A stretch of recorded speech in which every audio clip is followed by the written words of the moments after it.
प्रकाशित वाक्य 6 में सूरज चांद तारों के काले पड़ के गिर जाने का क्या मतलब है? प्रकाशित वाक्य 13 में उस पशु का क्या मतलब है जो उस समुद्र में से निकलता है? प्रकाशित वाक्य 13 में 666 अंक की भौतिक पूर्ति क्या है? क्या आप बता सकते हैं? इतने सारे विश्वासियों ने पहले ही शिनचेनजी ऑनलाइन सेमिनार से उत्तर की जांच कर ली है। इसे नकारा नहीं जा सकता, इसका खंडन नहीं किया जा सकता। शिनचेनजी के अध्यक्ष और 12 गोत्रों के प्रधान द्वारा दी गई स्पष्ट गवाही प्रकाशित वाक्य की पुस्तक की भविष्यवाणी और पूर्ति की घोषणा करती है। इसका 11 भाषाओं में अनुवाद किया जा रहा है और दुनिया भर में प्रसारित किया जा रहा है। अब जांचने का समय आपका है। प्रकाशित वाक्य के भविष्यवाणी और पूर्ति पर गवाही परमेश्वर की नई वाचा। सभी विश्वासी, आज पादरी, थियोलॉजियंस, जितने भी लोग इस शिनचेनजी ऑनलाइन सेमिनार में जुड़ने पाए हैं, आपसे मिलकर अच्छा लगा। मेरा नाम इंस्ट्रक्टर ली जंग सू है। सबसे पहले मैं आप सभी का धन्यवाद करना चाहता हूँ आज शिनचेनजी ऑनलाइन सेमिनार में जुड़ने के लिए। आज शिनचेनजी ऑनलाइन सेमिनार पूरी दुनिया में 11 भाषाओं में इसका प्रसार हो रहा है। आज प्रकाशित वाक्य के बारे में हम सिर्फ भविष्यवाणी ही नहीं, लेकिन पूर्ति के बारे में भी गवाही देते हैं। मैं आशा करता हूँ कि आपके लिए ये बहुत ही अच्छा समय होगा और हम इससे बहुत सारा अनुग्रह और ज्ञान प्राप्त करने पाएंगे। सबसे पहले एक प्रार्थना परमेश्वर को सौंपते हैं।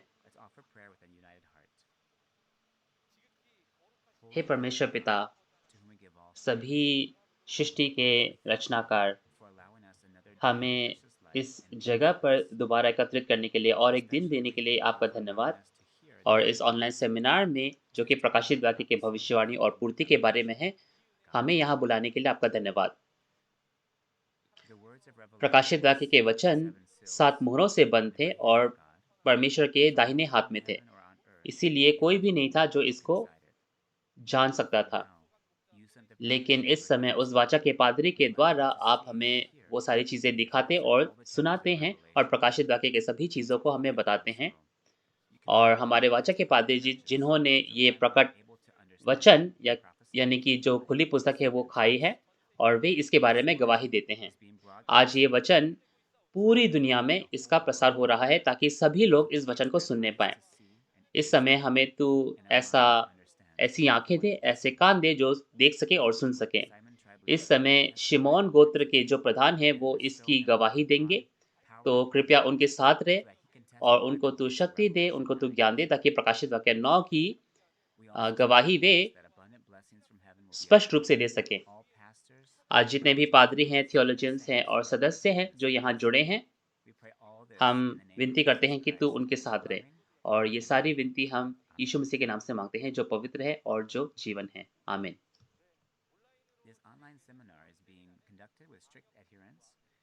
तो ये ऑनलाइन सेमिनार जो है कोविड-19 के सभी गाइडलाइंस के अंतर्गत किए जा रहे हैं।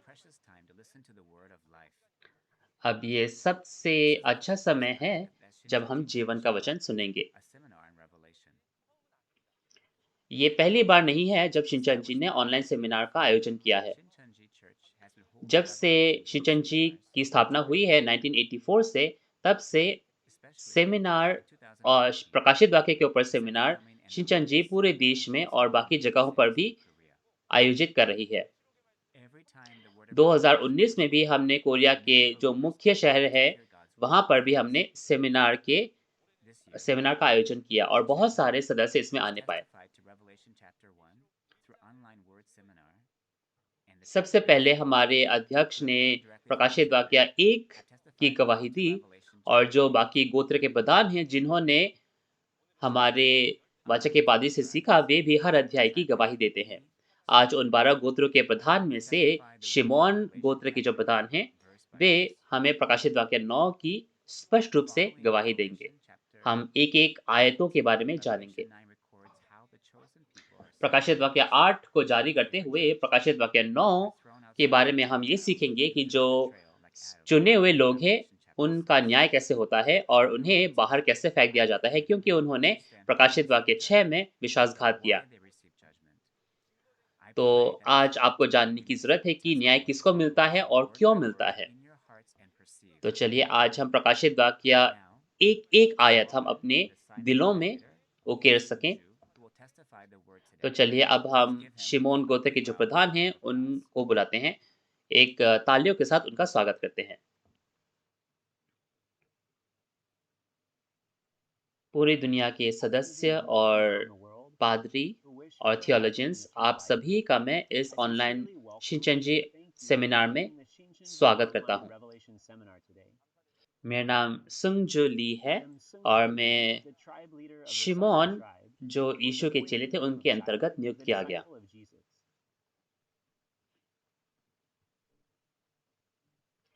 आज का जो संदर्भ है वो है प्रकाशित वाक्य 9।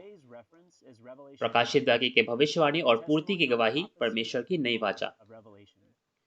और ये प्रकाशित वाक्य के पूर्ति का समय कुछ तुरहियां बजाई जाती हैं। आपको पता है कितनी तुरही बजाई जाती है? जैसे कि आपने प्रकाशित वाक्य 8 सीखा होगा, जो कि अंद्रयास के गोत्र के प्रधान के द्वारा हमने सीखा। हमने देखा कि अंत के समय में 7 तुरहियां बजाई जाती हैं। 4 तुरही प्रकाशित वाक्य 8 में बजाई जाती है, 2 तुरही प्रकाशित वाक्य 9 में बजाई जाती है और आखिरी तुरही जो है प्रकाशित वाक्य 11 उसके 15 में बजाई जाती है। लेकिन इन तुरहियों की जो आवाज़ है, वो सभी समान नहीं है। पहली से छठी तुरही जो है, वो ये जताती है कि परमेश्वर के लोगों का न्याय हुआ। लेकिन जो आखिरी तुरही है, 7वीं तुरही, वो अलग है। वो उसके विपरीत है। वो उद्धार की तुरही है। वो ये बतलाती है कि जो परमेश्वर के विद्रोही हैं बाबुल, उसका न्याय होता है और परमेश्वर के लोगों का उद्धार होता है। और ये वो तुरही है जो उद्धार का वचन देती है, जिसके माध्यम से जो दुनिया का राज्य है वो परमेश्वर के राज्य में परिवर्तित हो जाता है। तो इसीलिए प्रकाशित वाक्य जब 10 और 11 आप पढ़ो तो आपको अच्छे से इसको जानने की ज़रूरत है ताकि आप 7वें तुरही को जान सको। आज हम प्रकाशित वाक्य 9 के बारे में सीखेंगे। सबसे पहले हम जानते हैं कि जिन्होंने वो 7 तुरही फूँकी वो कौन है? वो 7 स्वर्गदूत हैं।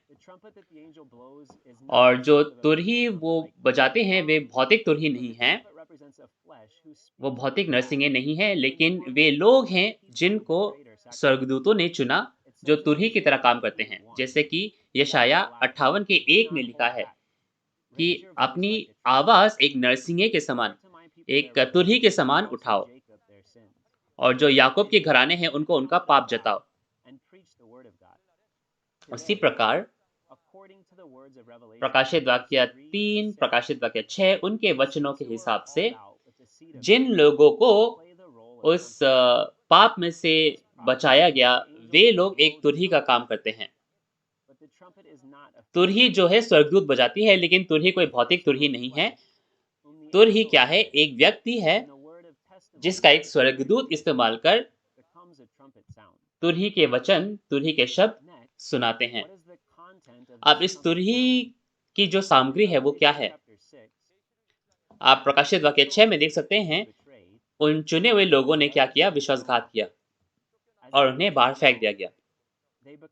अब क्योंकि वो बाहर चले गए हैं तो वो अन्य जाति के हिस्सा हो गए हैं। अब जो अन्य जाति हैं वो उनकी बलि दे देते हैं और ये जो चुने हुए विश्वासी हैं, जो अन्य जाति में एक हो गए, वो 1/3 कर मारे जाते हैं। अब तुरही क्यों बजाई जा रही है? तुरही इसलिए बजाई जा रही है कि जो चुने हुए लोग हैं, उनके आत्माएँ जो हैं मर गई हैं और उनकी आत्माओं को जागरूक करने के लिए ये तुरही बजाई जाती है। अब ये तुरहियाँ कब बजाई जाएँगी? ये तुरहियाँ तब बजाई जाएँगी जब परमेश्वर के लोग हैं, उनका न्याय होगा और उन्हें अन्य जाति में फेंक दिया जाएगा। तब तुरही बजाई जाएगी। तो प्रकाशित वाक्य 6 की घटनाओं के बाद तुरहियाँ बजाई जाती हैं। अब ये तुरहियाँ बजाई कहाँ जाएँगी? क्या है वो घटना स्थल? वो घटना स्थल वो है जहाँ ये तुरहियां बजाई जाती है, वो है उन 7 दूतों का मंदिर, उन 7 दीवटों का मंदिर। ये वही जगह है जहाँ परमेश्वर के जो विश्वासघाती लोग हैं, उनका न्याय होता है। ये है वो घटना स्थल जहाँ तुरहियां बजाई जाएँगी। ये जो चुने हुए लोगों का जो तंबू था, ये वो घटना स्थल थी जो प्रभु के लिए मार्ग तैयार करती है। ये यूहन्ना बपतिस्मा के तंबू की तरह था, जो पहले आगमन में मार्ग तैयार करता था। और ये जो तंबू का मंदिर है, ये एक रहस्य है, ये एक भेद है, जो कोई नहीं जानता, क्योंकि प्रकाशित वाक्य 1 के 20 में ये भेद लिखा हुआ है। और प्रकाशित वाक्य 1 का 20 हम देख सकते हैं, उससे प्रकाशित वाक्य की घटनाओं की शुरुआत होती है। लेकिन वे जो परमेश्वर के तंबू हैं, वो प्रकाशित वाक्य 6 में अन्य जातियों के हिस्सा बन जाते हैं। और प्रकाशित वाक्य 8 और 9 में जो तुरहियां बजाई जाती है, वो इस चीज़ का ज्ञात दिलाती है कि वे न्याय किए जा रहे हैं और अन्य जातियों द्वारा उनकी बलि दी जाती है। तो ये जो प्रकाशित वाक्य 8 और 9 की घटनाएँ हैं, ये पूरी दुनिया के बारे में बात नहीं करता है। ये उस 7 दूतों के तंबू के मंदिर के बारे में बात करता है, जहाँ ये सारी चीज़ें हो रही हैं, जो अन्य जातियों के साथ एक हो गए। तो चलिए प्रकाशित वाक्य 9 की सामग्री में चलते हैं।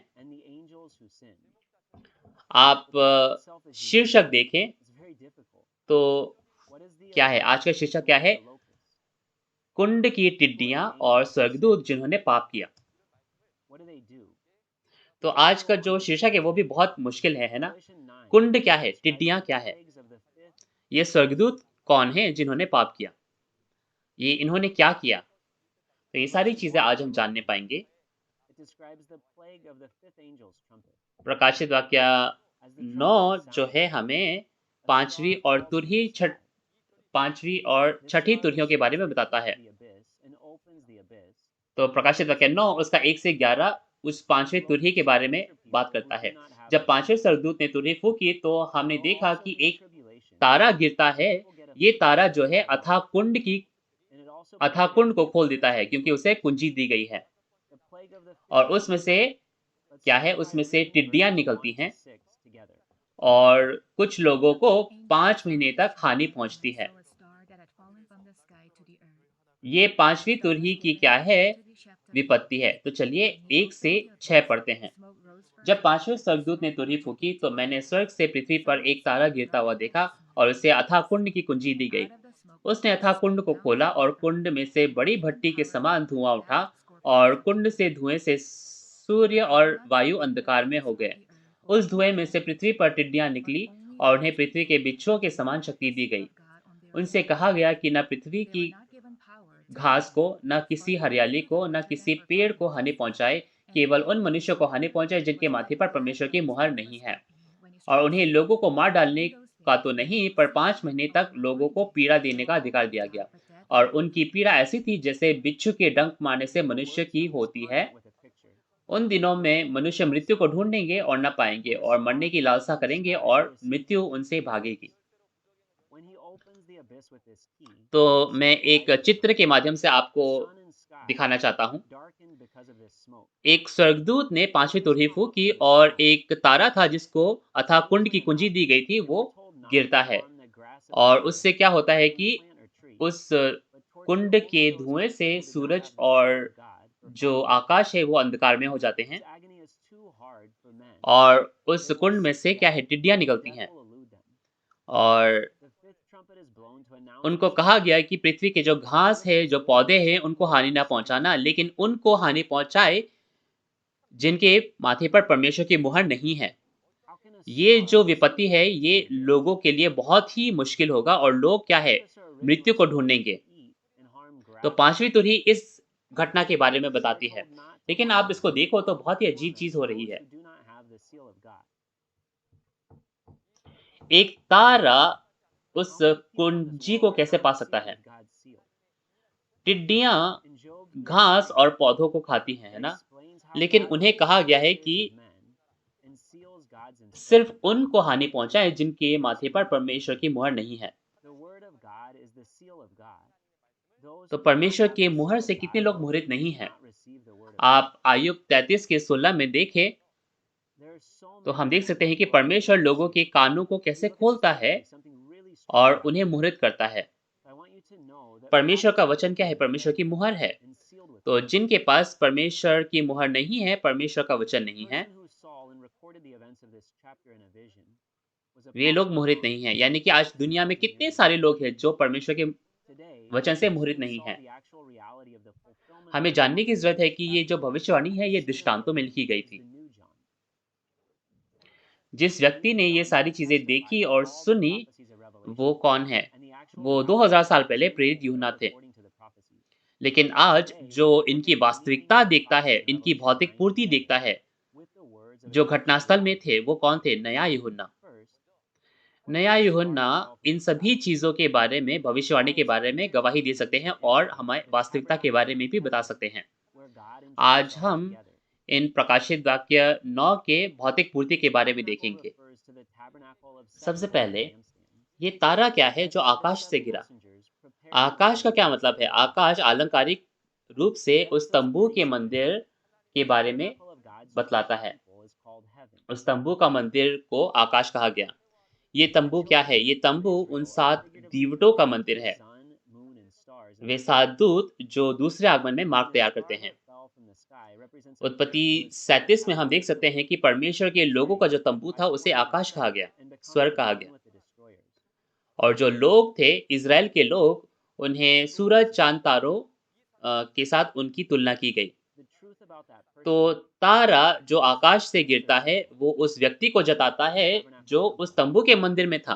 उसने क्या किया? उसने एक पंथ बनाया और वो विद्रोही बन गया। अब ये है कौन?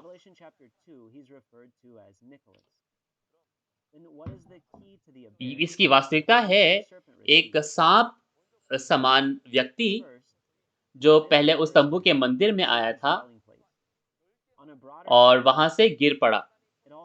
प्रकाशित वाक्य 2 में हम उसको निकोलुस के नाम से जानते हैं। उसे अथाह कुंड की कुंजी दी गई और हम जानते हैं कि ये अथाह कुंड क्या है? अथाह कुंड यानी कि क्या है? नर्क है जहाँ शैतान निवास करता है ना? ये उन विनाशकों के बारे में भी बताता है जो शैतान द्वारा इस्तेमाल किए जाते हैं। वे और उनका जो मुख्यालय है वो अथाह कुंड बन जाते हैं। जैसे कि हम जानते हैं कि प्रकाशित वाक्य 20 के 2 से 3 में उस अजगर को पुराना साँप, प्राचीन साँप कहा गया। और हम देख सकते हैं कि जहाँ शैतान बंद है वो अथाह कुंड है। और प्रकाशित वाक्य 18 में भी हम बाबुल को देख सकते हैं। बाबुल क्या है? बाबुल वो जगह है जहाँ शैतान के सभी घृणित जो आत्माएँ हैं, पक्षियाँ हैं, पशु हैं, वे उसमें हैं। यानी कि ये जो बाबुल है, जो विनाशकों का जो मुख्यालय है, वो क्या है? अथाह कुंड बन जाता है, जहाँ शैतान निवास करता है। और इसकी वास्तविकता है वो पादरी शिक्षा केंद्र जहाँ शैतान उन लोगों के साथ कार्य करता है जो शैतान से संबंधित हैं। एक चरवाहा या फिर एक पादरी या पादरी शिक्षा केंद्र एक संगठन है जहाँ वे परमेश्वर के बाइबल को पढ़ाते थे। तो उनके पास धार्मिक दुनिया के सभी अधिकार थे। तो आप सोच सकते हैं कि उनके पास कितनी बड़ी शक्ति होगी। पहले आगमन में क्या हुआ? जो यहूदी थे और जो फरीसी सदूकी थे, उनके पास पूरे धर्म के अधिकार थे। उसी प्रकार दूसरे आगमन में भी ये जो पादरी शिक्षा केंद्र है, इनके पास बहुत अधिकार था और उन्होंने 7 दूतों के जो मंदिर है, उनको नष्ट कर दिया। और पूर्ति के समय में जो कुंड है, अथाह कुंड, वो क्या है? पादरी शिक्षा केंद्र, जहाँ शैतान निवास करता है। अब इसकी कुंजी है क्या? कुंजी का मतलब है ज्ञान, बुद्धि और ज्ञान। अब इस कुंजी के माध्यम से क्या होता है? कुंजी के माध्यम से जो अथाह कुंड के जो पादरी हैं और जो लोग हैं, वे उस अथाह कुंड से बाहर आने पाते हैं। और सरल रूप में कहें तो इस अथाह कुंड में कौन है? वे पादरी हैं और वे कार्यकर्ता हैं। और कुंजी क्या है? कुंजी वो ज्ञान है जिसके माध्यम से ये जो पादरी है, ये पादरी शिक्षा केंद्र से बाहर आए और तंबू के मंदिर में प्रवेश करते हैं। अब इस सांप समान व्यक्ति ने उस कुंजी का इस्तेमाल किया और पादरी शिक्षा केंद्र के जो झूठे पादरी थे, उनको तंबू के मंदिर में प्रवेश करने का मौका दिया। अगला, ये जो धुआं क्या है, जो अथाह कुंड में से निकलता है? हम प्रकाशित वाक्य में देख सकते हैं, प्रकाशित वाक्य 8 में, कि ये जो धुआं है, ये वो प्रार्थना है जो परमेश्वर की ओर उठती है। तो ये जो धुआं है, प्रकाशित वाक्य 9 में, ये क्या है? झूठे सिद्धांत, जो उन झूठे पादरियों के द्वारा निकलती है। और जो संत इस झूठे सिद्धांत का वचन सुनाते हैं, तो उन्हें धुआं कहा गया है। और ये झूठे पादरियों का सिद्धांत है। और जो आकाश है और जो सूरज है, वे इस धुएं से अंधेरे हो जाते हैं। तो जो सूरज है और जो हवा है और जो आकाश है, वे इन झूठे पादरियों के शिक्षा से अंधकार में हो जाते हैं। हम जानते हैं कि वो जो सूरज क्या है, वो सूरज उन 7 दूतों को जताता है जो उस तंबू के मंदिर के पादरी हैं। तो अंधकार में हो जाना यानी कि उनके जो आत्माएँ हैं और उनका जो विश्वासी जीवन है, वो अंधकार में हो जाते हैं। किनके माध्यम से? उन झूठे सिद्धांतों के माध्यम से। तो तंबू के मंदिर के जो पादरी हैं और जो सदस्य हैं, उनके आत्मिक ज़िंदगी अंधकार में हो जाते हैं। हम पहले आगमन में जानते हैं कि जो यहूदी थे, उनके जो आत्मिक जीवन है, वो झूठे सिद्धांत से उनकी आत्माएँ भी अंधकार में हो गई थी। उसी प्रकार आज भी होता है। अब ये टिड्डियाँ क्या है जो उस धुएँ में से निकलती हैं? ये टिड्डियाँ अन्य जाति विनाशक हैं, जो क्या हैं? जो विनाश करती हैं। हम देखते हैं कि टिड्डियाँ क्या करते हैं? टिड्डियाँ पेड़, पौधे, घास इनको खा लेते हैं, है ना? और परमेश्वर के जो लोग हैं, उनको क्या है? घास, पौधे ऐसे कहा गया, ऐसे तुलना की गई है, जैसे कि आप पतरस में देख सकते हैं। लेकिन अब टिड्डियाँ क्या कर रही हैं? टिड्डियाँ आकर उन घास, पौधे और जो पेड़ हैं, उनको हानि पहुँचा रहे हैं। और ये जो टिड्डियाँ हैं, ये कौन है? ये निकोलियों हैं, जिन्होंने उस तंबू के मंदिर को नष्ट कर दिया। वो तंबू का मंदिर वो है जो मार्ग तैयार करता है। अब ये टिड्डियाँ कौन हैं? ये टिड्डियाँ वो 7 झूठे पादरी हैं जो उस पादरी शिक्षा केंद्र से संबंधित थे। और उस धुएँ से ये जो विनाशक हैं टिड्डियाँ, ये उस तंबू के मंदिर में प्रवेश करते हैं। अब ये अथाह कुंड क्या है? अथाह कुंड वो पादरी शिक्षा केंद्र है, जहाँ से ये टिड्डियाँ अधिकार पाती हैं।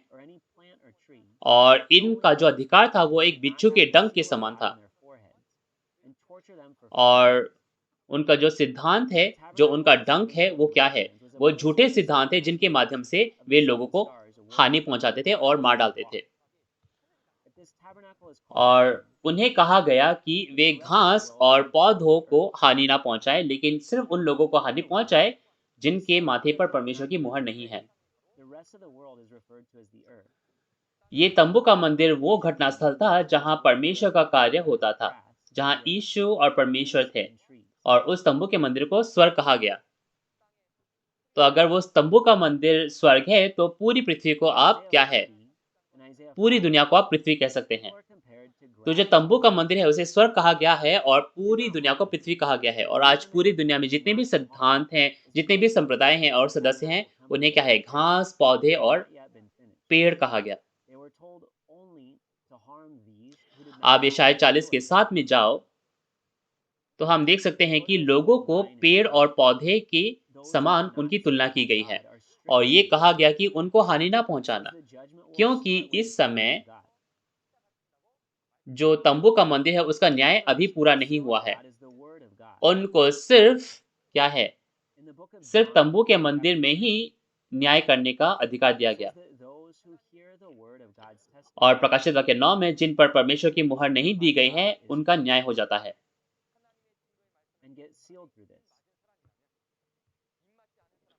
सबसे पहले हमें ये जानने की ज़रूरत है कि परमेश्वर की मुहर परमेश्वर का वचन है। आप यूहन्ना 3 उसके 31 से 34 में देखो, तो हम देख सकते हैं कि जो परमेश्वर के सुसमाचार परमेश्वर की गवाही को सुनते हैं, तो वो मानते हैं कि परमेश्वर का वचन सच्चा है और उससे वे मोहित हो जाते हैं। तो जो परमेश्वर के गवाही को स्वीकार करता है, वे परमेश्वर के वचन से मोहित हैं। लेकिन जो परमेश्वर की गवाही को अ, स्वीकार नहीं करते हैं, वे परमेश्वर के वचन से मोहित नहीं हैं। अब इनकी वास्तविकता कौन है? वे पूरी दुनिया के लोगों के बारे में बात नहीं कर रहा है, लेकिन ये उन सदस्यों के बारे में बताता है जो उस तंबू के मंदिर में हैं। क्योंकि उन्होंने परमेश्वर के वचन को ठुकराया, तो उन्होंने परमेश्वर को ठुकराया। ये पूरी दुनिया के विश्वासियों के बारे में बात नहीं करता है। ये उस तंबू के मंदिर के बारे में बता रहा है जिन्होंने परमेश्वर को ठुकराया, परमेश्वर के साथ विश्वासघात किया, उन्हें प्रकाशित वाक्य 6 में अन्य जातियों के यहाँ फेंक दिया गया। इसीलिए पूरी दुनिया के जो विश्वासी हैं, आज इस घटना के बारे में नहीं जानते हैं। प्रकाशित वाक्य 9 की जो घटनाएँ हैं, ये सभी चीज़ें पूरी हो चुकी हैं आज। लेकिन आज पूरे विश्वासी को, पूरी दुनिया में जितने भी विश्वासी हैं, उनको नहीं पता। क्यों? क्योंकि आज ये गवाही जो है हमें मिलने पाती है। तो आज आपको ये गवाही मिल रही है उस नया यूहन्ना के दौरान। तो ये प्रकाशित वाक्य 9 की घटनाएँ जो हैं, ये पूरी हो चुकी हैं और आज हम तक ये गवाही पहुँच रही है। और ये 5 महीने क्या है? 5 महीने से हम नूह के बारे में याद करते हैं, है ना? हम देख सकते हैं कि उत्पत्ति 7 में नूह के समय में 5 महीने तक जितने भी जीव थे, जितने भी पौधे थे दुनिया में, वो सब नष्ट हो गए। तो हम देख सकते हैं कि 5 महीने के दौरान इस तंबू के मंदिर में जितने भी सदस्य हैं, उन सभी की आत्माएँ मर जाएँगी। और ये बिल्कुल उसी के समान है जैसे मत्ती 24 में कहा गया कि अंत का समय नूह और लूत के समान होगा। आत्मिक रूप से ये बिल्कुल नूह के दिनों के समान है। जो अन्य जाति पादरी हैं, जो झूठे पादरी हैं, वे उस तंबू के मंदिर में प्रवेश करते हैं और विनाश का काम करते हैं। और उन सदस्यों को अपने सदस्य बना लेते हैं, अपने संगठन में जोड़ लेते हैं। तो इससे क्या है, उन सदस्यों के जो हृदय में पीड़ा आती है। और ये जो पीड़ा है, ये बहुत ही दर्दनाक एक घटना थी। उन सदस्यों को, तंबू के मंदिर के सदस्यों को, जो परमेश्वर के चुने हुए लोग थे, उनको अब अन्य जाति पादरियों का अनुसरण करना पड़ रहा है। तो वे मृत्यु को ढूंढते हैं, लेकिन मृत्यु उन्हें मिलती नहीं। तो एक बहुत ही दर्दनाक घटना थी। अब हम उन टिड्डियों के जो रूप है उसको देख सकते हैं। तो चलिए 7 से 11 पढ़ते हैं। उन टिड्डियों के आकार लड़ाई के लिए तैयार किए हुए घोड़ों के जैसे थे और उनके सिरों पर मानो सोने के मुकुट थे और उनके मुंह मनुष्य के जैसे थे। उनके बाल स्त्रियों के बाल जैसे और दांत सिंहों के दांत जैसे थे। वे लोहे की जैसी झिलम पहने थे और उनके पंखों का शब्द ऐसा था जैसे रथों और बहुत से घोड़ों का जो लड़ाई में दौड़ते हो। उनकी पूंछ बिच्छुओं की जैसी थी और उनमें डंक थे और उन्हें 5 महीने तक मनुष्य को दुख पहुंचाने की जो शक्ति मिली थी वह उनकी पूंछ में थी। अथाह कुंड का दूत उन पर राजा था और उनका नाम इब्रानी में अबद्दोन और यूनानी में अपुल्योन है। तो चलिए एक नजर डालते हैं इनके रूप पर। ये जो टिड्डियां क्या है? टिड्डियां वो झूठे पादरी हैं जो उस तंबू के मंदिर में प्रवेश करते हैं। जब आप टिड्डी नाम सुनो तो आप विनाशकों के बारे में जान सकते हैं। टिड्डियां वे थे जिन्होंने तंबू के मंदिर में प्रवेश किया और चुने हुए लोगों का विनाश किया। जब भी आप टिड्डी शब्द सुनो तो आप विनाशकों के बारे में सोच सकते हैं। तो ये आपके लिए समझने में ज़्यादा मदद करेगा। तो हम देख सकते हैं टिड्डियाँ घोड़े के समान दिखते हैं, है ना? यानी कि वे कौन हैं? वे लोग हैं जिनका शैतान उपयोग करता है। तो हम देख सकते हैं कि शैतान इन टिड्डियों, इन झूठे पादरियों द्वारा कैसे काम करता है। और सोने के मुकुट यानी कि शैतान ने उनको एक पद दिया है, एक उपाधि दी है। और ये टिड्डियाँ कौन है? ये उस पादरी शिक्षा केंद्र के पादरी हैं। यानी कि ये जो सोने के मुकुट हैं, उनके उपाधि है, जैसे कि मैनेजर, डायरेक्टर, ऐसे करके उनको उपाधि दी गई है। और उनके चेहरे मनुष्य के चेहरे जैसे हैं, क्योंकि वे परमेश्वर के लोगों जैसे क्या है, वैसे ढोंग करते हैं। वो परमेश्वर के लोग होने का ढोंग करते हैं और उसके माध्यम से वो तंबू के मंदिर में प्रवेश करते हैं। वे विनाशक हैं, लेकिन वे चुने हुए लोगों का ढोंग कर रहे हैं। परमेश्वर के जो सच्चे पादरी हैं, वो होने का ढोंग कर रहे हैं। अब क्या है, उनके बाल जो है स्त्रियों के बाल जैसे हैं। यानी कि ये जो टिड्डियाँ हैं, ये क्या है? ये आत्मिक औरतें हैं, आत्मिक स्त्री हैं और उनके बहुत सारे सदस्य हैं। बहुत सारे सदस्य जो उस पादरी के पीछे हो लेते हैं। अब जैसे किसी स्त्री के जो बाल होते हैं, उसी प्रकार बहुत सारे सदस्य थे जो उस पादरी के पीछे हो लेते थे।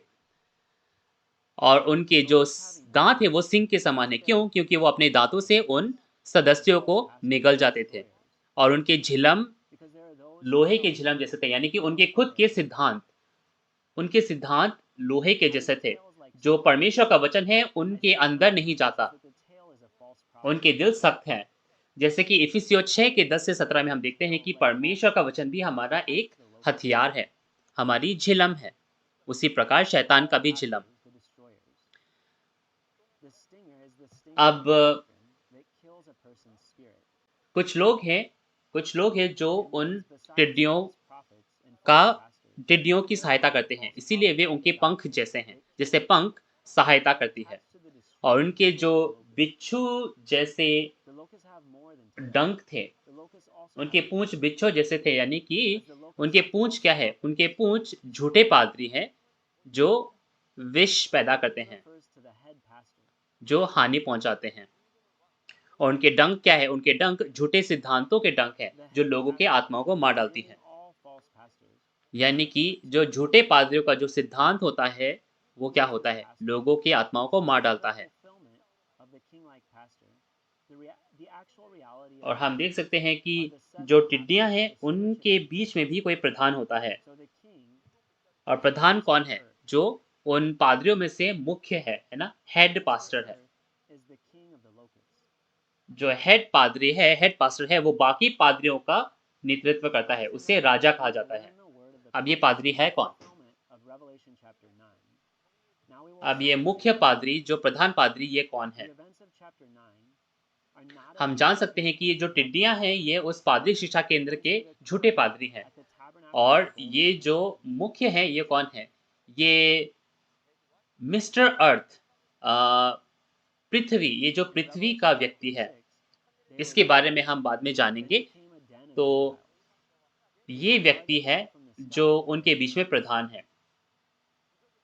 आज तक हमने प्रकाशित वाक्य 9 के बारे में जाना। अब ये प्रकाशित वाक्य 9 जो है, पूरी दुनिया में नहीं होता। ये उस सोने के दीवट के मंदिर में, उस तंबू के मंदिर में होता है। हम प्रकाशित वाक्य 6 में देख सकते हैं कि ये तंबू का मंदिर है, इनका न्याय हुआ और वो शैतान का निवास बन गया। और यहाँ से जो तारा गिरा, वो कौन है? वो सांप समान व्यक्ति है, जो उस तंबू के मंदिर में था। और वो उस पादरी शिक्षा केंद्र के साथ एक हो गया।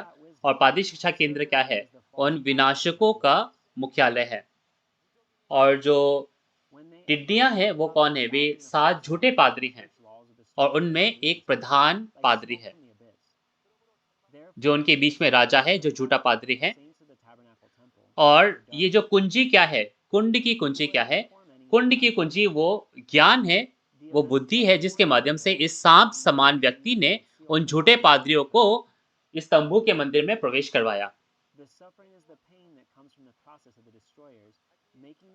अब जब वे झूठे पादरी तंबू के मंदिर में अंदर आते हैं, तो क्या है? वो धुएं के समान, कुंड के धुएं के समान उस आकाश और सूरज को अंधकार में कर देते हैं। यानी कि जो झूठे पादरी हैं, वे अपने झूठे सिद्धांत सिखाते हैं और वहाँ के जो सूरज और तारे हैं, वे अंधकार में हो जाते हैं। और उस समय जिन लोगों को परमेश्वर की मुहर नहीं दी गई थी, जो उस तम्बू के मंदिर के सदस्य थे, उनको हानि पहुँचती है और वे 5 महीने तक उस पीड़ा में पड़ते हैं। इस प्रकार हमने आज प्रकाशित वाक्य जो 9 है, उसके भविष्यवाणी और पूर्ति के बारे में आज जाना।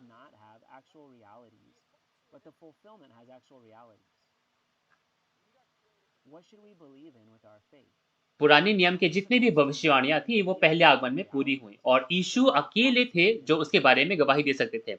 उसी प्रकार आज नया नियम प्रकाशित वाक्य के भविष्यवाणी जब वे पूरी होती हैं, जब वास्तविकता प्रकट होती है, तो एक ही व्यक्ति है, नया यूहन्ना, जो उस घटनास्थल में थे, वे उसकी गवाही दे सकते हैं। भविष्यवाणियाँ भविष्यवाणियों की भविष्यवाणियाँ भौतिक नहीं होती है ना? भविष्यवाणियाँ दृष्टांतों में होती हैं। लेकिन जब भौतिक पूर्ति उसकी होती है, जब उन भविष्यवाणियों की पूर्ति होती है, तो उसकी गवाही दी जा सकती है।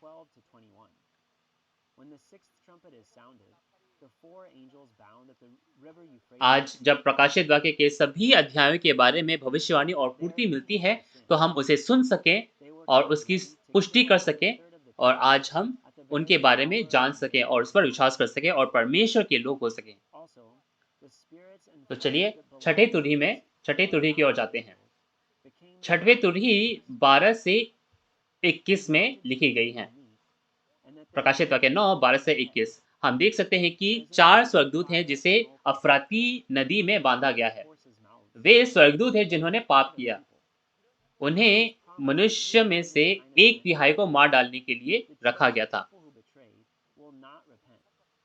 और जो शरीर इन 4 स्वर्गदूतों द्वारा इस्तेमाल किए जाते हैं, वे क्या हैं?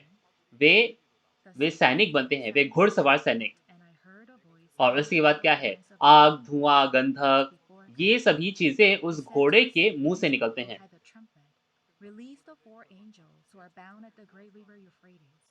और जब भी ये सारी घटनाएँ होंगी, तब भी जो है, जो चुने हुए लोग हैं, वे पश्चाताप नहीं करेंगे। तो चलिए 12 से 16 पढ़ते हैं। पहली विपत्ति बीत चुकी, अब इसके बाद 2 विपत्तियाँ आने वाली हैं। जब छठवें स्वर्गदूत ने तुरही फूँकी, तो जो सोने की वेदी परमेश्वर के सामने है, उसके सींगों में से मैंने ऐसा शब्द सुना, मानो कोई छठवें स्वर्गदूत से जिसके पास तुरही थी कह रहा है, उन 4 स्वर्गदूतों को जो बड़ी नदी फरात के पास बंधे हुए हैं, खोल दे और वे चारों दूत खोल दिए जाते हैं, जो उस घड़ी और दिन और महीने और वर्ष के लिए मनुष्य की 1/3 को मार डालने के लिए तैयार किए गए हैं।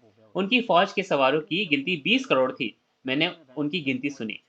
तो हम देख सकते हैं कि जब छठे स्वर्गदूत ने तुरही फूकी, तो जो 4 दूत हैं, जो उस फरात नदी में थे, उन्हें छोड़ दिया जाता है।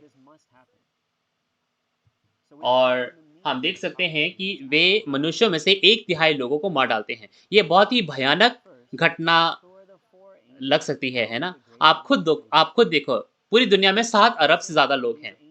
तो देखो 7 अरब में से 1/3 को मार डालना, यानी कि लगभग 2 ढाई अरब लोगों को मार डालना। तो ये बहुत ही भयानक घटना लग सकती है और उस दिन, महीने, घड़ी और वर्ष के बारे में भी बताया गया। तो चलिए इसके वास्तविकता के बारे में जानते हैं। अब ये 4 दूत कौन हैं, जिसे उस फरात नदी में बाँधा गया है? आप खुद देखो, इन दूतों को बाँधा गया, ये दूत वे हैं जिनको बाँधा गया। क्यों? क्योंकि उन्होंने पाप किया। आप यहूदा 1 के 6 में जाओ, तो हम देख सकते हैं कि ऐसे बहुत सारे दूत हैं जिनको बाँधा गया ताकि अंत के दिनों में उनका न्याय हो सके। तो हम देख सकते हैं कि जब छठवें स्वर्गदूत ने तुरही फूँकी, तो इन 4 दूतों को छोड़ दिया गया जो बंधे हुए थे और वे लोगों को मारने का कार्य करते हैं। अब ये फरात नदी है कहाँ? जहाँ इन 4 दूतों को बाँधा गया। अब ये फरात नदी वो जगह है जहाँ इन 4 क्या है? शैतान के दूतों को बाँधा गया, यानी कि वो फरात नदी क्या है? फरात नदी शैतान का घर है ना? शैतान रहता है वहाँ पे। अब ये फरात नदी है क्या? फरात नदी उन 4 नदियों में से एक है जो अदन वाटिका में थी। और फरात नदी का इस्तेमाल क्यों किया गया? क्योंकि प्रकाशित वाक्य की जो घटनाएं हैं वो उत्पत्ति की घटना के समान है, अदन वाटिका की घटनाओं के समान है। अब ये जो दूत है जिन्होंने पाप किया, वे मनुष्य के एक तिहाई को मार डालने के लिए तैयार किए गए। और वो दिन, महीना और वो वर्ष क्या है जिनके लिए उनको तैयार किया गया? अगर ये विपत्ति पूरी दुनिया पर आती तो ये बहुत ही चिंताजनक घटना होती है ना? लेकिन ये जो पूरी दुनिया के बारे में भविष्यवाणी नहीं करता है, ये भविष्यवाणी उस 7 तंबू के मंदिर, उन दीवट के मंदिर, तंबू के मंदिर के बारे में बात करता है, जो उन अन्य जातियों के साथ एक हो गए थे। अब ये जो 4 दूत हैं जिन्होंने पाप किए, वे झूठे पादरियों का इस्तेमाल कर उस घड़ी, दिन, महीने और वर्ष मनुष्य यानी कि जो तंबू के मंदिर के जो लोग हैं उनकी एक तिहाई को मार डालते हैं। ये विनाश का कार्य है। इसके बारे में हम प्रकाशित वाक्य 13 में और विस्तार से जानेंगे। वहां पे जो मनुष्य हैं, जो तंबू के मंदिर हैं, उनके माथों पर और उनके दाहिने हाथों पर 666 अंक लगाया जा रहा है, जो कि शैतान का चिन्ह है और उनकी आत्माएं मर जाती हैं। तो इस घटना के बारे में प्रकाशित वाक्य 13 में और हम जानेंगे। लेकिन इसकी भौतिक पूर्ति का दिन मैं आपको बताता हूँ, ये कब हुआ। ये घटना सितंबर 20, 1981 दोपहर 2 बजे पूरी हुई।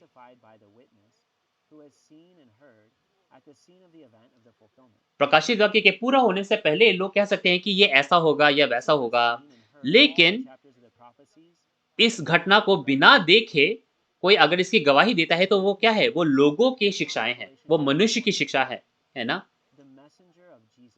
लेकिन प्रकाशित वाक्य के बारे में बताने के लिए, उसकी गवाही देने के लिए हमें गवाह की जरूरत है, जो उस घटना स्थल में होता है, जो सारी चीजें देखता और सुनता है, वही गवाही दे सकता है।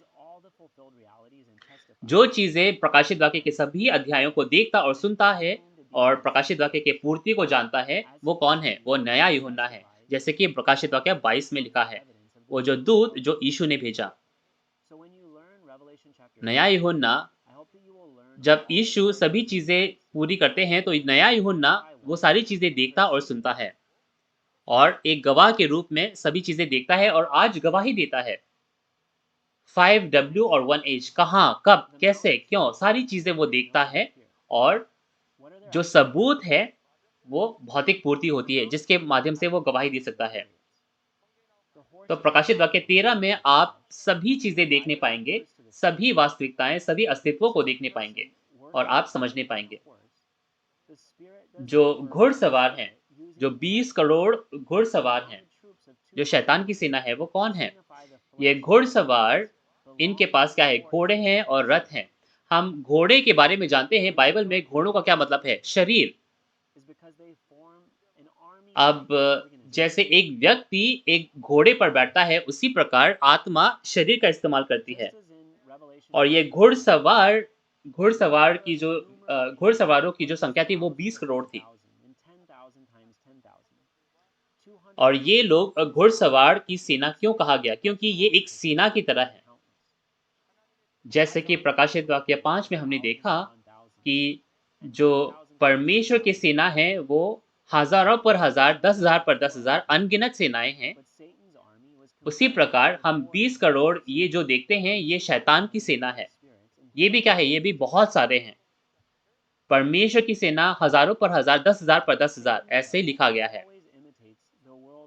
और ये लोग उन 4 प्रधान स्वर्गदूतों के पीछे हो लेते हैं। उसी प्रकार शैतान की जो सेना है वो 20 करोड़ दूत हैं, जो उन शैतान के जो दूत हैं उनका अनुसरण करते हैं, उनके पीछे हो लेते हैं। शैतान क्या है? शैतान हमेशा परमेश्वर की नकल करता है ना? परमेश्वर का ढोंग करता है, परमेश्वर की नकल करता है। इसीलिए शैतान भी वही चीजें बनाना चाहता है जो परमेश्वर का है। और ये जो घुड़सवार सैनिक है जो शैतान के हैं, वे लोगों की आत्माओं को मारते हैं। तो चलिए 17 से 18 पढ़ते हैं, वो कैसे काम करते हैं। और मुझे उस दर्शन में घोड़े और उनके ऐसे सवार दिखाई दिए जिनकी झिल्में आग, धूम्रकांत और गंधक की जैसी थी, और उन घोड़ों के सिर सिंहों के सिरों के समान थे, और उनके मुंह से आग, धुआं और गंधक निकलते थे। इन तीनों महामारियों अर्थात आग, धुएं और गंधक से जो उसके मुंह से निकलते थे, मनुष्य की एक तिहाई मार डाली गई, क्योंकि उन घोड़ों की सामर्थ्य उनके मुंह और उनकी पूंछों में थी, इसलिए कि उनकी पूंछें सांपों की जैसी थी, और उन पूंछों के सिर भी थे, और इन्हीं से वे पीड़ा पहुंचाते थे। अगर इन वाक्यों की हम चित्र देखें, तो कुछ ऐसा दिखेगा। हम देख सकते हैं कि उन घुड़सवारों के माध्यम से उनके मुंह से जो गंधक, आग, धुआं निकलता था, उससे एक तिहाई लोग मर गए। अगर आप इसको एक चित्र में परिवर्तित करो, तो ये ऐसा दिखेगा कुछ। उनके जो पूँछ है, उन पर सर हैं, और उनके सिरों से धुएँ, आग, गंधक निकल रहे हैं। क्या आपने ऐसा कोई घोड़ा देखा है? ये बहुत ही अजीब दिखता है ना? तो मैं आशा करता हूँ कि ये प्रकाशित वाक्य का जो वचन है, ये क्या है, दृष्टांतों में लिखा हुआ है। तो चलिए इस भविष्यवाणियों और उनकी पूर्ति को देखते हैं। सबसे पहले ये जो घुड़सवार और घोड़े हैं, ये क्या है? ये शैतान की सेना है। ये 20 करोड़ दुष्ट आत्माएँ हैं जो शैतान के साथ हैं, और वे लोग जो शैतान के साथ हैं। अब ये झिल्में क्या हैं? जो धूम्रकांत और झिल और गंधक जैसी थी। प्रकाशित वाक्य 12 में आप एक लाल अजगर देख सकते हो। और ये लाल अजगर क्या करता है? ये झूठे सिद्धांत देता है, और ये झूठे सिद्धांत उनकी झिल्में हैं। अब ये पूँछ क्या है? ये पूँछ झूठे पादरी है जो उन भेड़ समान विश्वासियों को उनको निगल जाते हैं। और उनके पूँछ क्या है? सिंह जैसे भी थे, है ना? और हम यिर्मयाह 5 में देख सकते हैं कि परमेश्वर का वचन एक अग्नि के समान है। तो झूठे पादरियों के मुँह से जो वचन निकलता है, वो क्या है? वो शैतान की आग है, शैतान का वचन है। ये आग और गंधक क्या है? ये शैतान के झूठे वचन है, जो लोगों की आत्माओं को जला देता है और उन्हें मार डालता है। ये है वो आग, गंधक और धुएँ की वास्तविकता, झूठे सिद्धांत। और किस तरह की घटना से ये मनुष्य के एक तिहाई लोग मर जाते हैं? इन झूठे पादरियों ने क्या किया? इन झूठे पादरियों ने झूठे वचन सिखाए, और उनके अंदर दुष्ट आत्मा काम करती थी। तो उन दुष्ट आत्माओं के माध्यम से, झूठे पादरियों के माध्यम से, उस तंबू के मंदिर के एक तिहाई लोग मर गए। ये आत्माओं को मारने का कार्य है, ना कि शरीर को मारने का। हम देख सकते हैं कि प्रकाशित वाक्य 8 और 9 की जो तुरहियां हैं, ये पूरी दुनिया के बारे में बात नहीं करता। ये उस तंबू के मंदिर के बारे में बात करता है, जो 7 दीवटों का मंदिर है, सोने का मंदिर है। इन्होंने क्या किया? इन्होंने परमेश्वर के साथ विश्वासघात किया, और वे अन्य जातियों के साथ एक हो गए। यहाँ पर ये जो झूठे पादरी हैं, ये जो चुने हुए लोग हैं, उनके एक तिहाई को मार रहे हैं। अगला, अब इन घोड़ों की पूंछें हैं।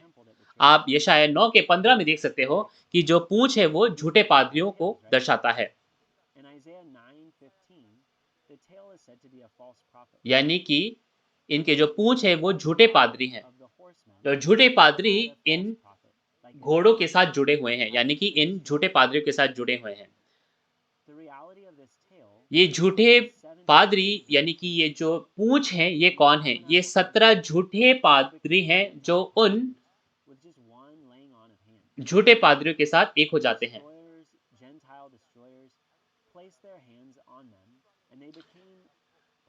तंबू के मंदिर में 17 प्रचारक थे, जिनकी जिनको उन झूठे पादरियों ने क्या किया? नियुक्त किया, उनका अभिषेक किया। तो वो भी क्या है? झूठे पादरी बन जाते हैं, वे भी झूठे प्रचारक बन जाते हैं।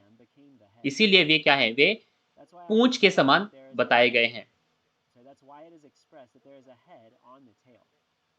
और उन पूंछों पर क्या है? सिर भी थे, यानी कि उन झूठे प्रचारकों का एक अगुआ था, जो कि उनके सिरों की तरह कार्य करता था।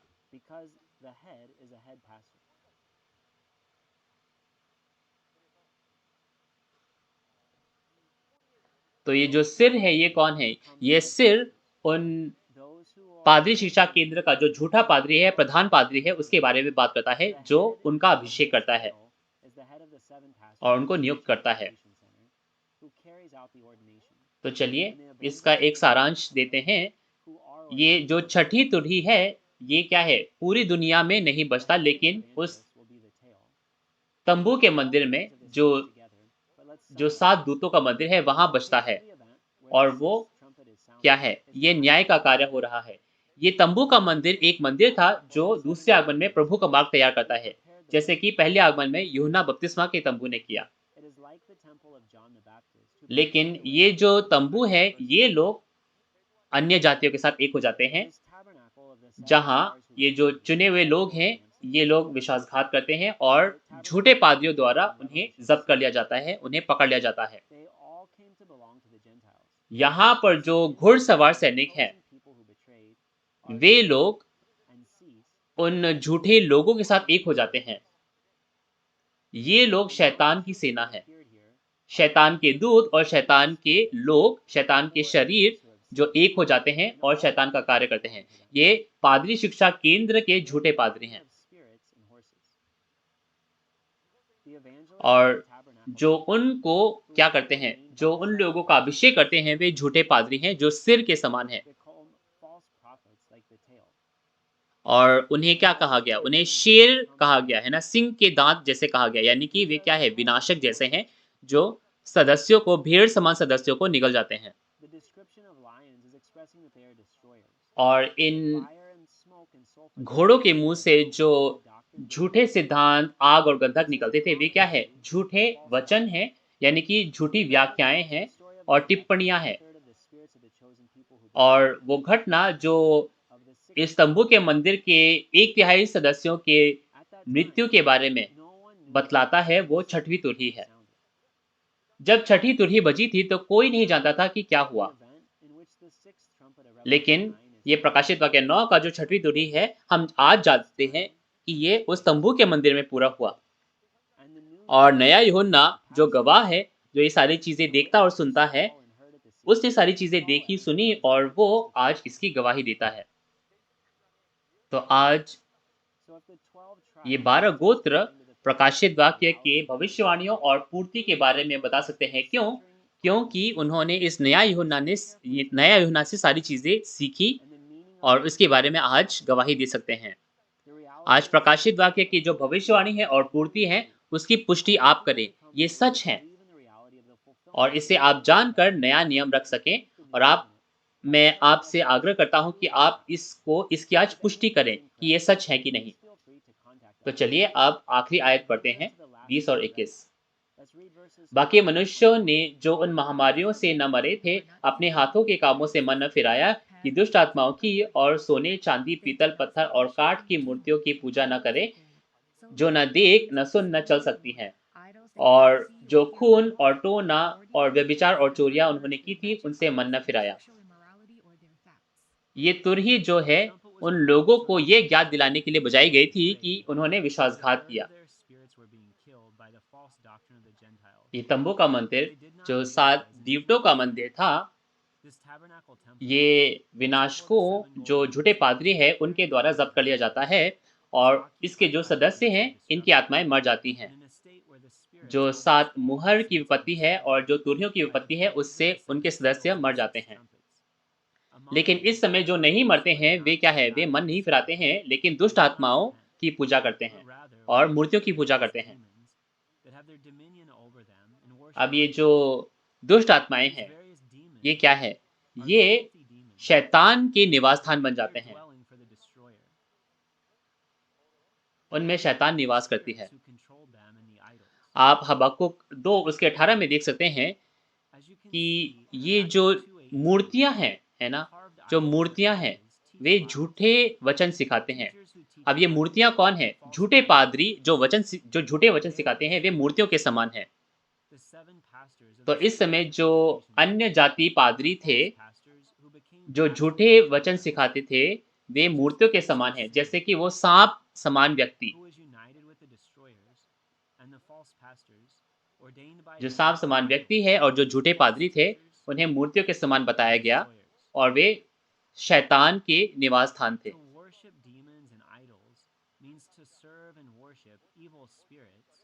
तो ये साफ समान जो व्यक्ति हैं, झूठे पादरी हैं, वे दुष्ट आत्माएं हैं जो शैतान के साथ हैं। वे क्या करते हैं? वे खून करते हैं, वे व्यभिचार करते हैं, चोरी करते हैं, टोना करते हैं। हत्या करना यानी कि किसी के आत्मा का हत्या करना। टोना करना यानी कि क्या है? टोना यानी कि क्या है? टोना करना यानी कि झूठ सिखाते-सिखाते वे क्या है? एक दूसरे को भेंट भेजते हैं और एक दूसरे को रिश्वत देते हैं। तो ये जो जगह थी, ये बहुत ही भ्रष्ट जगह थी। व्यभिचार यानी कि व्यभिचार यानी कि क्या है?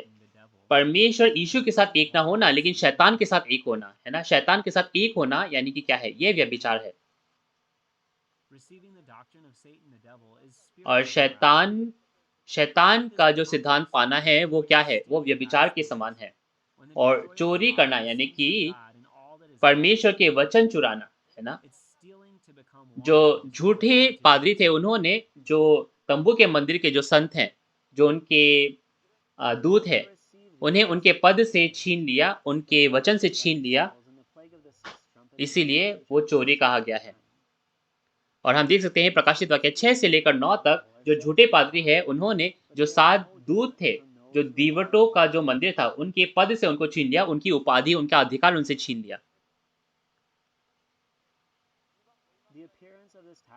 और हम देख सकते हैं कि ये जो तंबू का मंदिर है, जो बिल्कुल भ्रष्ट हो गया था, ये बिल्कुल उस यशायाह 1 के समान है। यशायाह 1 जिसमें कहा गया है कि उनके जो चांदी है वो मैले हो गए हैं और उनके दाखरस उसमें मिलावट हो गया है। ये तंबू का मंदिर पहले क्या था? एक बहुत ही शुद्ध जगह था, एक पवित्र जगह था, लेकिन अब उसमें हत्यारे घुस गए हैं, अब उसमें लोग भ्रष्ट लोग आ गए हैं। और उनके जो राजकुमार हैं वो चोरों के साथ और डाकुओं के साथ एक हो गए हैं।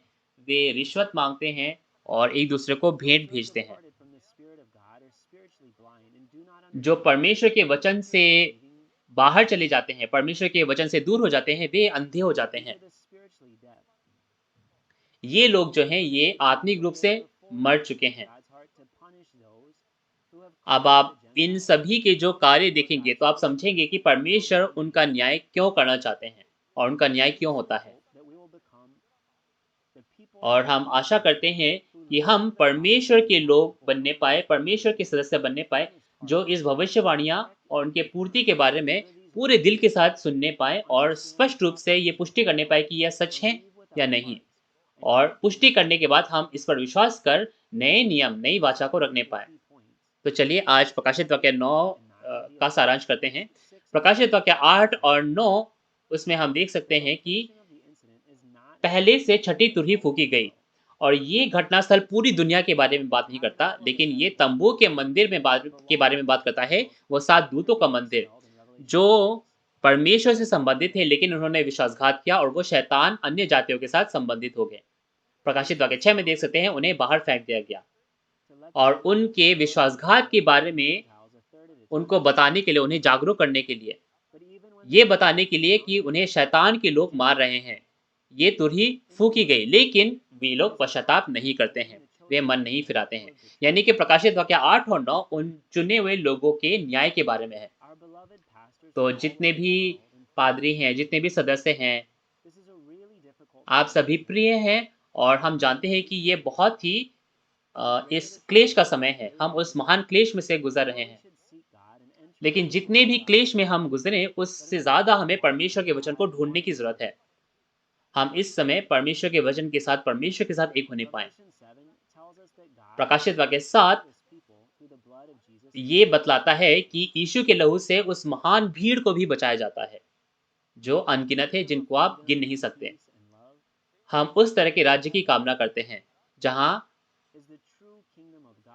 सच्चाई है, जहाँ प्रेम है और जहाँ स्वतंत्रता है, जहाँ कोई नियम ना हो।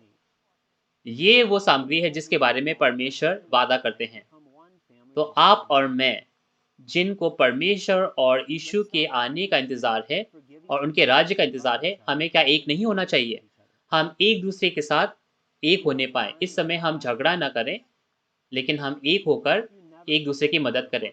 तो मैं आशा करता हूँ हम ये ना भूलें कि हम एक हैं। तो चलिए हम एक हैं ऐसा करके इसका अंत करेंगे। हम एक हैं। आज सुनने के लिए बहुत-बहुत धन्यवाद। तो चलिए प्रार्थना करते हैं।